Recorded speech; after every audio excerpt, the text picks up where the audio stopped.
PJ Gubernur Aceh Ahmad Marzuki resmi melantik dan mengambil sumpah jabatan Dr. Andes Mahdi Effendi sebagai PJ Bupati Aceh Barat menggantikan Haji Ramli MS yang telah memasuki masa purna tugas sebagai Bupati Aceh Barat periode 2017-2022 yang dilaksanakan di Anjung Monmata Banda Aceh pada Selasa 11 Oktober 2022.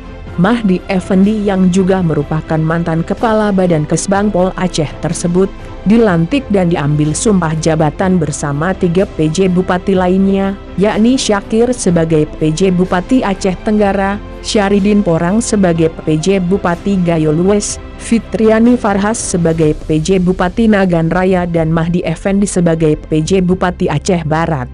PJ Bupati Aceh Barat Mahdi Effendi menyampaikan bahwa dirinya sudah siap bekerja dan bersinergi dengan semua stakeholder guna melaksanakan arahan PJ Gubernur Aceh, ujarnya.